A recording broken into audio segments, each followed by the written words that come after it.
Hey everyone, my name is Dr. Dolores Tarver. I'm a licensed psychologist here in Georgia, coming to you with your next mental health moment.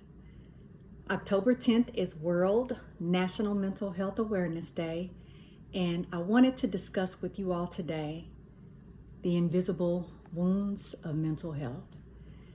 Now, there's a lot of different things that I could have covered, and I have to be honest, I struggled with what exactly to address because today is such a profound day as you think about all the different things that people struggle with when it comes to mental health. But I settled on invisible wounds because I feel like that's an important topic that goes across borders, boundaries, oceans, and it kind of transcends all the different dynamics that I feel like are important when it comes to mental health. As you all are well aware, there are a lot of countries that do not even consider mental health to be something that should be acknowledged or addressed. It is considered to be a weakness. It is something that is thought of in some places as something that is influenced by negative spirits, that is satanic in some way, that needs to be purged.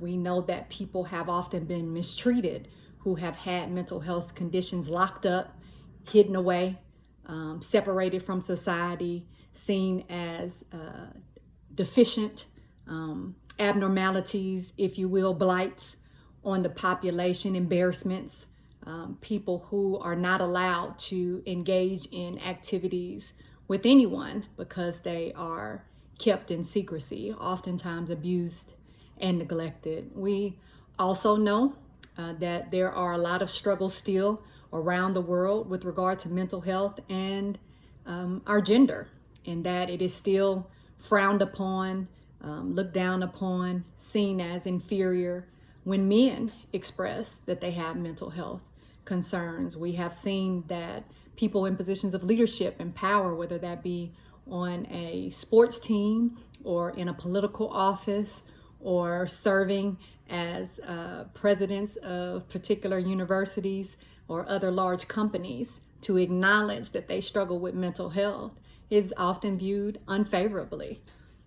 So we are, I think, at a point where it's important for us to understand that there are a lot of people struggling, and we can't necessarily look at them and tell they're struggling, right? There are women right now who have experienced a miscarriage or a stillbirth, and we don't see a child, and so we don't realize that they are hurting, that they are struggling as mothers with children they can no longer hold.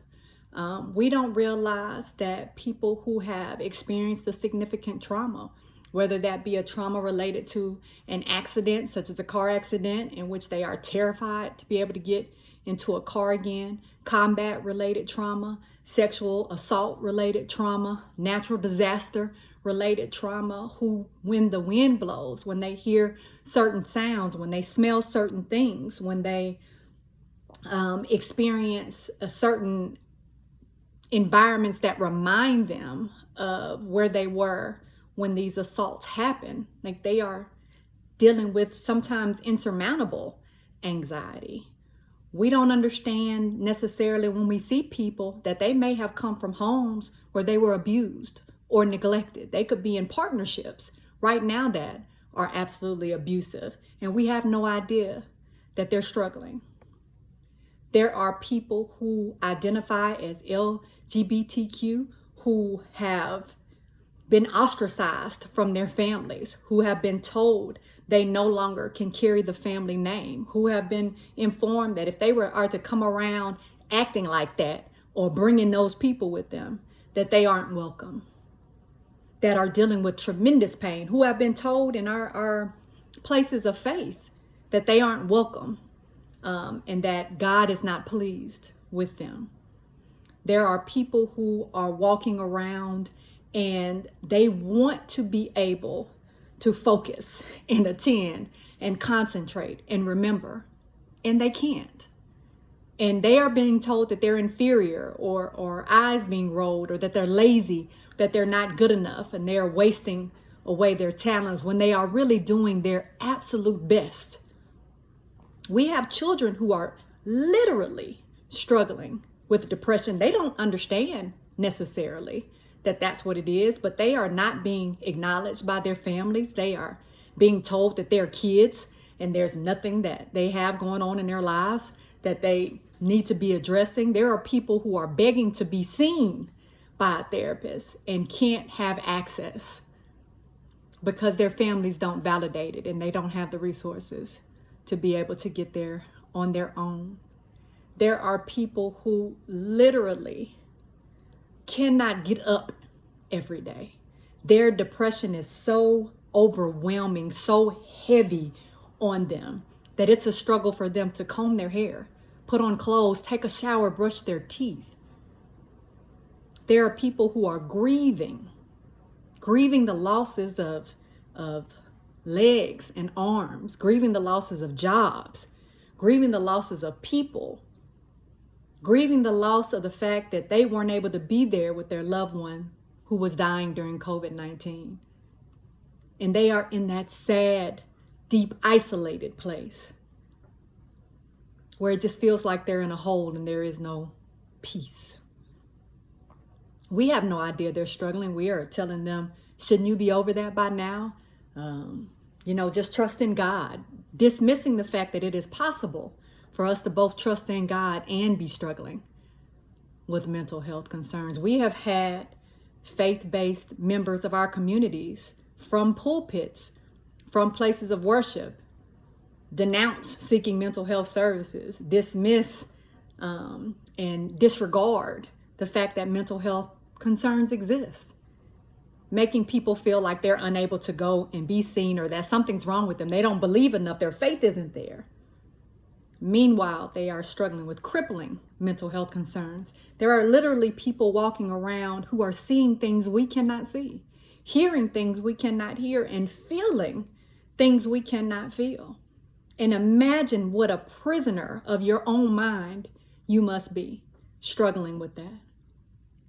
There are people who have been taking medications for years. Their medications are no longer working and they are unable to get any relief. And they are considering suicide as their only way to get out of this pain. We have children who are considering suicide as a means to be able to get away from this pain. There are people who are being teased and taunted and harassed who are considering suicide to get away from their pain. So there is no shortage of things that could be addressed and thought about on today.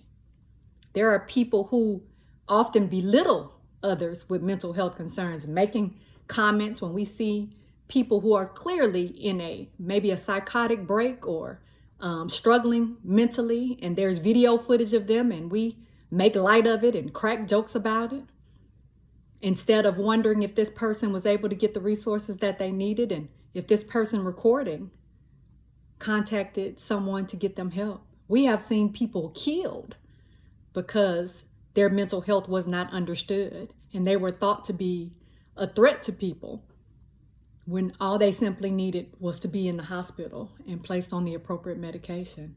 We have seen people be made to feel as if they are beneath simply because they have a diagnosis, which has been thrown in their face. They've been called crazy. They've been told, well, why don't you go take your medication? Have you taken your medication today? Not because it's coming from a place of concern, but because it's coming from a place of trying to hurt and criticize and demean this person. We have people that are afraid to speak their voices, are afraid to say anything because they have been beat down, abused, demeaned, belittled, withheld love. So there is a lot of work yet to do. So what can we do to support?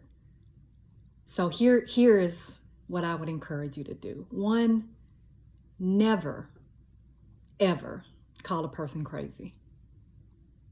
People are struggling with mental health and their behavior at sometimes may appear odd or you may not understand. And it is okay to say, hey, this person seems like they're going through something. I don't really understand what may be happening, but you describe what they're doing if you need to call and get them some help. If this is someone in your family who is struggling, then what you can do is you can encourage them to get some support. Have a list of available resources that they can utilize. And even if they're not ready now, they have it in the event that they want to use it in the future. Be affirming when people share their struggles. Encourage them that they are not alone. And even if you don't fully understand their journey, what they're walking through right now, all you need to do is listen, because sometimes just being a listening ear can make all the difference. Advocate for mental health services in your schools. Make sure that your kids are being taught coping skills, that they have support resources available, that they understand mental health so they don't tease their classmates who may be struggling with mental health concerns. Talk to your kids about not being bullies. Talk to them about being affirming and creating safe spaces for other people. Talk to your family members about that. Do not allow your friends and family to say mean, hateful, and oftentimes just misguided things about other people. Take that time, use your voice to provide some education, and create a hate-free zone and a mental health affirming zone wherever you go. Look at the policies in your cities, in your states. Make sure that people who need to access quality mental health care services can do so, not just medical health services. We often neglect the mental health services. Making sure that there are task force when there are opportunities for you to vote for legislation, when there are opportunities for you to bring things into the community. Think about the mental health resources. Often those are the ones that go neglected. Make sure that when at all possible that you encourage people to utilize the many resources that have become available, that mental health providers have set up websites and podcasts and other types of opportunities for people to tune into, because even if you're not going through a struggle currently, mental wellness is important. So you don't have to be in distress. We encourage wellness. Prevention is always going to be better than intervention. So you yourself engaging in prevention activities, wellness focused activities, being mentally helpful and healthy, right? So those are things that you can do. When your kids come to you, listen to them. Don't dismiss it. Don't say they're being dramatic. Don't say, well, that's not something you should be concerned about. You need to be focused on those books. Hear them. And if they need resources, then make sure that you make those available. If nothing else, put affirming messages on your social media pages from time to time. An encouraging word can go a long way. Check on people around you. Just check on their wellness and make sure that they're doing okay. Those are things that you can do. Send a card, phone call, text message, right? Those are also things that you can do. Let people know you see them. Pay attention to the person, not their struggle. Don't label them as their diagnosis. They are a person outside of their diagnosis. If you have people in your family who do not believe in mental health and discourage it or make negative statements, then you want to make sure that those are not people you encourage your friends and family to seek for support. Some people aren't going to change their minds about that. And that's just the reality we live in. So we want to encourage people to talk to other folks that are going to be affirming. Have those ministries in your church, your faith-based organization, where there's mental health resources provided. Identify the mental health people in your organizations that could possibly help. Make sure that your boards, your city boards, your organizations in your community have mental health providers serving in those key positions. Make sure that you honor days like World Mental Health Day, even if you just repost something to let people know that you are an advocate for mental wellness. I want everybody to know that we see you. We're going to do our very best to respond differently to you. And when we don't know, instead of judging you and making assumptions about you, we'll ask questions and get education and commit to trying to understand a little bit better. We will take this as a day of reflection. And if there are areas for ourselves that we need to address with regard to our mental wellness, we will commit to doing so. We will ensure that our athletes have mental health services, because they're often a population that goes underserved because that's an area that's not necessarily addressed, but it is just as important as their physical wellness. We will check in with our kids and make sure that they are doing things to be mentally well. So on this day, know that you are important. We see you, we love you, we need you, and you always matter, not just today, but every day. Be encouraged.